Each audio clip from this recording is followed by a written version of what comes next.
अस्सलामु अलैकुम वरहमतुल्लाहि वबरकातुह। जर्मनी से शहजाद साहब कहते हैं कि मुझे दिन में कई दफ़ा पेशाब के कतरे आते हैं। बाज़ दफ़ा लगता है कि मनी का कतरा भी आ गया है।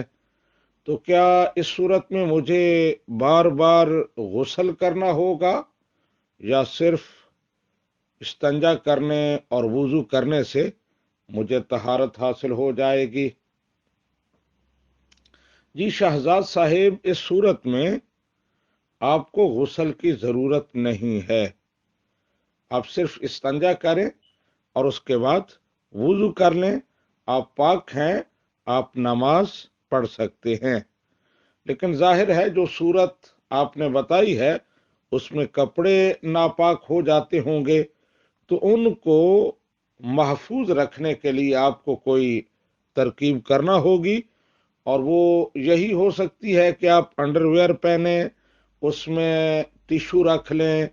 जब भी आपने वुज़ू करना हो तो वो टिश्यू निकाल कर इस्तेंजा करें और नया टिश्यू उसकी जगह रख लें।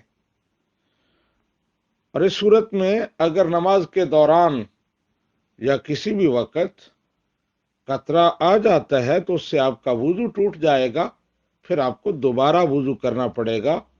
हो सकता है एक नमाज में आपको 2-3 दफ़ा वुज़ू करना पड़े, तो ये मुश्किल तो होगी, लेकिन इस्लाम के रास्ते में बंदा मोमिन जितनी तकलीफ उठाता है अल्लाह सुब्हानहू व तआला उसको उतना ही ज्यादा अजर अता फरमाता है। तो इसलिए हिम्मत करते हुए, हौसला करते हुए ये तकलीफ बर्दाश्त करें और जब भी ज़रूरत पड़े आप इस्तंजा करके नए सिरे से वुज़ू करें।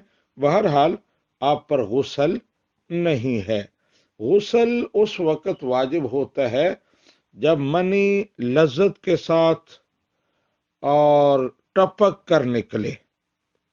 वैसे जो तरी निकलती है या कतरा कोई निकलता है तो उससे गुस्ल वाजिब नहीं होता।